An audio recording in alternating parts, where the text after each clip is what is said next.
All right, everybody, this is the Advanced Algebra Trig Pre-Calc video where we are starting Chapter 5. We're going back to Chapter 5, and we got two really big ideas from Chapter 5 we need to get to.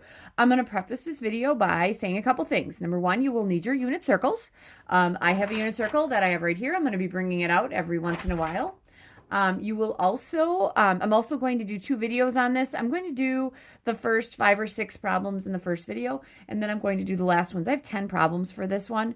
But the problems, you can't just know what you're doing from the first video, because the second video, we're going to have some that are a little more difficult. All right. So we're going to look at the fundamental identities next week. Solving trig equations really is going to be our focus this week, and I have some problems on a Google Doc that I'm going to be assigning you. All right. All right, so this is my first one, okay? So what I want to do is the directions for this could be very different. So I'm going to take the cosine of x equals the square root of 3 over 2, okay? What I'm going to do first for let's say part A, solve when, okay, x is going to be greater than or equal to 0 and less than 360 degrees. Okay, what that means is whenever we figure out our angle in this problem, we are only taking the angles that are between 0 and 360 degrees. If it's at 0, we're only going to use 0, not 360, because this is equal to 0, but not 360. All right, so if I get this thing out here, right, I'm essentially just looking for, I'll flip this up a little bit. I'm essentially just looking for the angle whose cosine is the square root of 3 over 2. Well, didn't we know on the unit circle it always goes cosine, sine?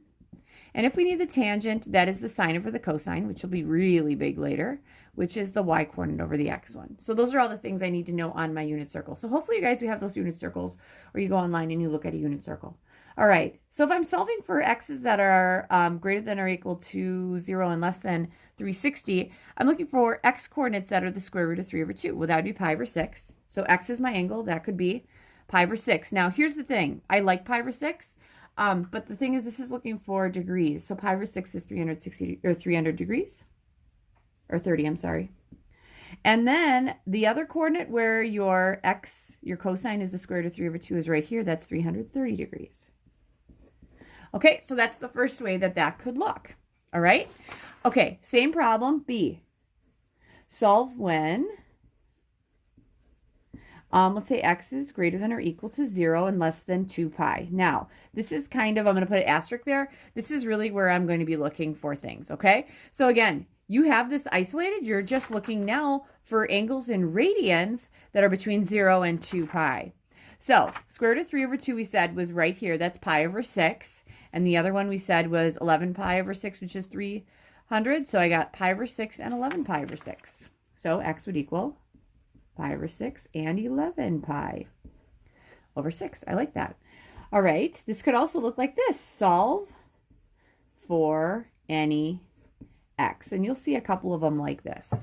All right, so here is what we got. Does it make sense, you guys, that any angle right here would end up being a solution, right? Because pi over 6 worked. So since pi over 6 worked, would it make sense that 2 and another pi over 6 would work? 4 and another pi over 6 would work. And as long as I keep going back here, it'll work, right? So what I need to do is I need to take that x. It can be equal to that pi over 6. And if you have for any x too, you're going to use radians. I use radians all the time. I probably will never go back and do degrees. So it's pi over 6. And then what I can do is I can just keep adding circles to get back here, or subtracting. So wouldn't that be plus or minus 2 pi times n? And that's where n is an integer. Okay, because if this is my unit circle, because that mine is actually pretty big, and let's say that pi over 6 is right here, would it make sense that as long as I keep going in this direction and adding 2 pi's, or going in that direction and subtracting 2 pi's, I'll end up right back here? So we're starting at pi over 6 and we're adding or subtracting, adding 2 pi, subtracting 2 pi. All right, and that's where n is an integer. N is just whole numbers. Now, the other thing we said is that it also could be 11 pi over 6. So wouldn't that be right there? All right, so then x would equal 11 pi over 6, and that's plus or minus 2 pi times n, and that's where n is an integer. Okay, again, the reason for this is that now I'm starting here and I could go up here, 2 pi, or I could go around there, negative 2 pi, and I'll get back to the same spot. All right. Now, in the past, you could have had something like this as well.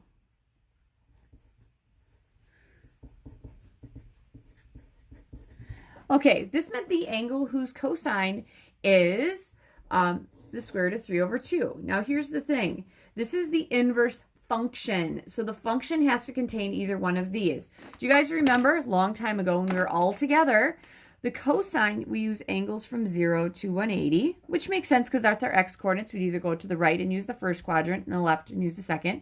For the sine and the tangent, we went from negative pi over 2 to pi over 2.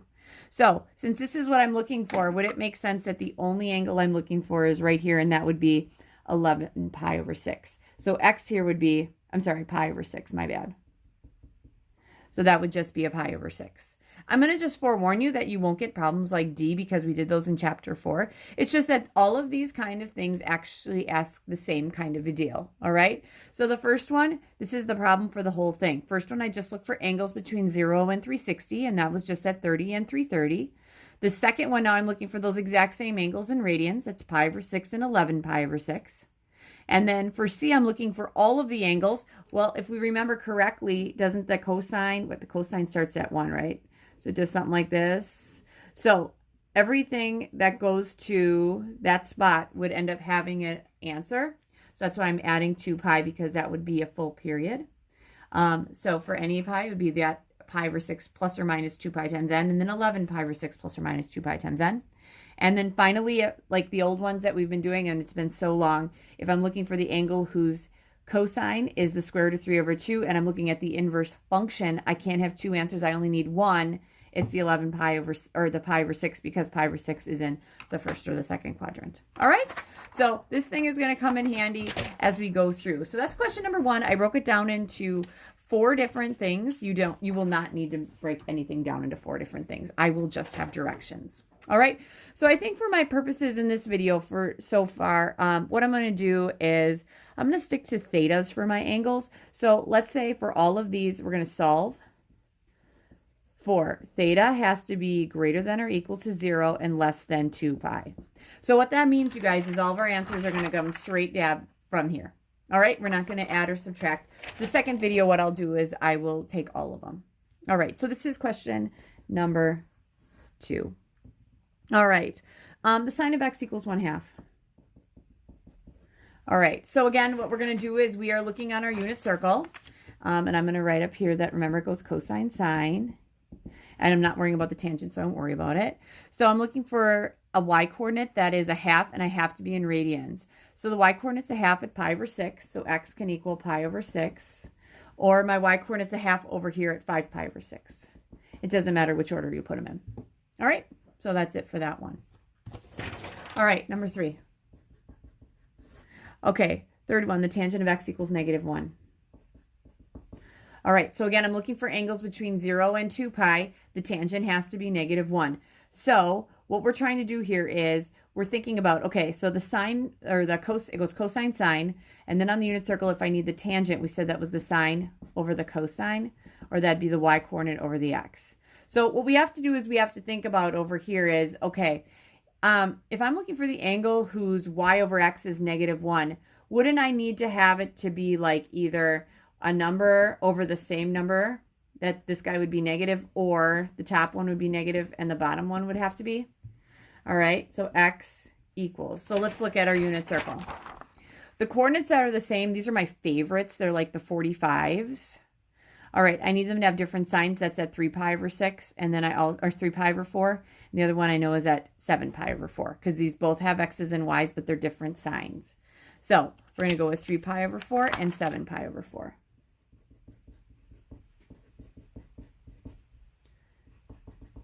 All right, that's that one. Number 4. Okay, so this one I took from some other examples. Hopefully I don't have this one again. 2 sine squared of x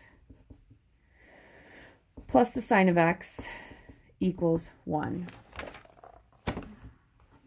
All right, so for this one, what we're going to do here is I'm going to kind of go off to the right here, okay, guys? Now, if the sine would just be an x, if I had like 2x squared plus x equals 1, okay? My question to you would be, how do I solve that? Well, wouldn't we subtract 1 and then factor? And then we do this. So we'd have a 2x and a x, and we'd have a 1 and a 1. To get a positive 1, would this be plus, and that would be minus, and we'd be good to go. So our answer would be x equals 1/2 and -1, right? All right. So that's what we're going to do here too. We're going to subtract 1.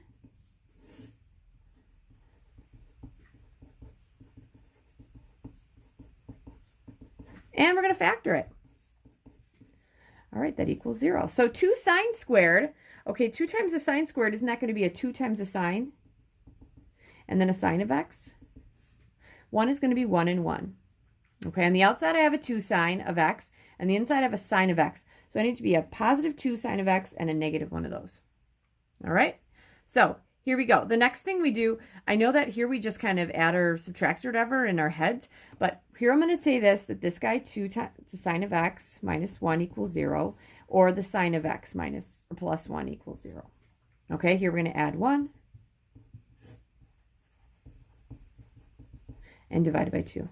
So the sine of x equals 1/2. All right.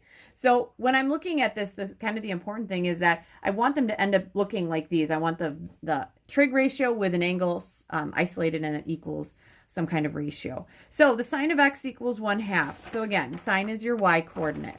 Okay. I'm going to shove that down now. You guys can see it. Sine is 1/2. Y coordinate is 1/2. Y coordinate is 1/2 at pi over 6. And it is also at, sine of 1/2 is at pi over 6, and it's also at 5 pi over 6. It's the same thing we had in 2. So we got pi over 6. And what did I say? 5 pi over 6. There we go. And in this guy, we're going to subtract 1. Sine x equals -1. So if I'm looking at my y coordinate to be -1, it's down here at 3 pi over 2. So here I'd say that x is going to equal pi over 6, 5 pi over 6, and then 3 pi over 2. And you can write those in any order. All right. But that's where my y coordinate is, -1/2, and then, or I'm sorry, -1 and +1/2. All right. So that's how you solve those. And we're just looking for the angles between 0 and 2 pi. Okay. So that's number 4. All right. Let's see number 5. Okay, for number 5, I have 2 times the sine of theta. And I want to apologize. I just realized I'm changing up my angles all the time. I was using x's and I was using thetas. So in this one, I know I used all these x's. I should have had 0 is less than or equal to x, which is less than 2 pi. We'll throw in an or there. There you go. If you were confused in the beginning, I totally apologize. Okay? Just don't want to read you all this. It's 13 minutes in. All right. Here we go. All right, this one is in the terms of a theta, so I'm going to get the sine by itself, because if I know what the sine of theta has to be, I can use my unit circle. So I'm going to subtract 3. Negative square root of 3, my bad. Divided by 2, the sine of theta is going to equal the negative square root of 3 over 2. All right, so unit circle, remember, everything goes cosine sine. I'm looking for y coordinates that are the negative square root of 3 over 2, so I'm going downwards. Negative square root of 3 over 2 would be 5 pi over 3, and then 4 pi over 3. So theta equals 5 pi over 3 and 4 pi over 3. All right, which brings me to number 6. All right, we got 7 times the cosine of theta plus 9 equals -2 times cosine of theta. All right. All right. So first thing I want to do here, I know I want the cosine of theta by itself. So we have some options. I can totally add 2 times the cosine of theta. That seems like it would be a good idea. So I'm going to have 9 times the cosine of theta plus 9 equals, what, 0? All right, let's get the cosine of theta by itself. Let's subtract 9. Divide by 9. All right, so I'm looking for where theta is, the cosine of theta is equal to -1. The cosine is your is your x-coordinate. So where's my x-coordinate, -1? X-coordinate's -1 at pi. Theta equals pi. All right. So there you go. All those answers, I know I used x's, and again, I apologize. I use x's and thetas for my angles, but we're only looking at the angles that were between 0 and 2 pi. And if you look at the directions I gave you, you got to watch it if you ever get bookwork like this. If it says greater than or equal to here and then less than there, that means if it's going to be on the unit circle at this spot, we only use 0. We don't use 2 pi. That should be because it's not equal to 2 pi. I just want to go between 0 and 2 pi. All right, so that is the end of video number 1.